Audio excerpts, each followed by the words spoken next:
Hallo und herzlich willkommen zu einem weiteren Umlauts-Video. Diesmal geht es wieder um technische Sachen und ich will es auch ganz kurz machen. Jeder kennt das Problem, wenn man mit der FPL verreist, dann braucht man ein paar Batterien bzw. andere Möglichkeiten der Energieversorgung. Und ich versuche ja, das habe ich hier schon öfter erwähnt, mein Equipment so klein und so leicht wie es nur irgendwie geht zu halten. Also möglichst auch Sachen zum Beispiel miteinander zu kombinieren. Und da ist mir ein interessantes Produkt aufgefallen und das möchte ich hier mal ganz kurz vorstellen. Und zwar ist das diese Art Powerbank, beziehungsweise es hat noch ein paar mehr Funktionen.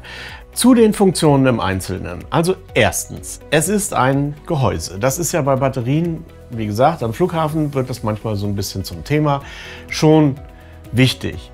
Zweitens, ich kann meine Batterien kontrollieren, das heißt, ich kann gucken, sind sie noch voll oder nicht.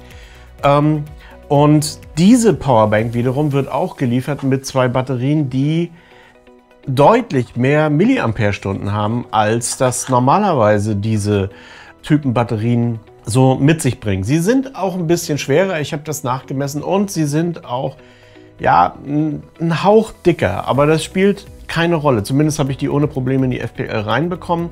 Und die haben 2000 Milliampere-Stunden. Und 2000 Milliampere-Stunden, das ist schon ein Stück mehr als 1200, wie das bei den handelsüblichen Batterien dieser Art der Fall ist. Außerdem, und das finde ich ziemlich cool, muss ich sagen, kann ich das Ganze als Powerbank betreiben. Das heißt, ich kann es aufladen hier mit einem USB-C-Stecker. Und dann habe ich eben hier eine klassische Powerbank, die ich hier anzapfen kann. Und wer sich jetzt wundert, wozu dieses Kabel da ist, das ist auch ein Output. Und das finde ich besonders interessant, denn wenn ich dieses Kabel hier löse, dann finde ich auf der anderen Seite einen Slot für die SD-Karte.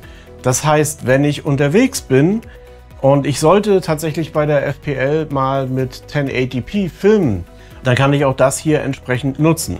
Das heißt, ich kann dann eben auch diese Clips runterladen und irgendwo speichern, zum Beispiel mit meiner selbstgebauten Kopierstation. Was ich auch probiert habe, ist, ich kann diese Powerbank mit einer anderen Powerbank laden.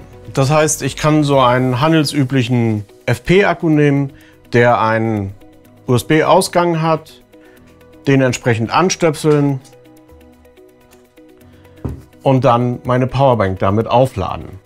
Dann wird auch angezeigt, dass das Ganze geladen wird. Das heißt, nochmal zusammengefasst, ich habe eine Box, mit der ich das gut transportieren kann, eben auch einigermaßen flughafensicher.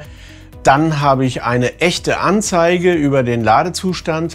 Drittens, ich habe etwas leistungsfähige Akkus hier mitgekauft. Das hängt wahrscheinlich vom einzelnen Händler ab, ob die das mit bundeln oder nicht. Dann habe ich eine SD-Lesestation, die ich dann eben nutzen kann, falls ich 1080p auf der Karte filmen sollte mit der FPL. Und ich habe eine Powerbank, die ich entsprechend nutzen kann. Und last but not least, ich habe natürlich auch eine Ladestation für die Akkus auf ganz normalem Wege. Und das habe ich mir jetzt gekauft. Ich habe mir auch gleich zwei gekauft, weil ich habe eine kleine Tour nach Schottland vor. Und ich weiß nicht, wie die Leute da so am Flughafen drauf sind, wenn man da zu viele Akkus plötzlich aus der Tasche rauspurzeln lässt. Also ich denke, das sollte ohne Probleme laufen. So, das wollte ich heute sagen. Das wäre es für heute soweit und bis zum nächsten Mal. Bye, bye.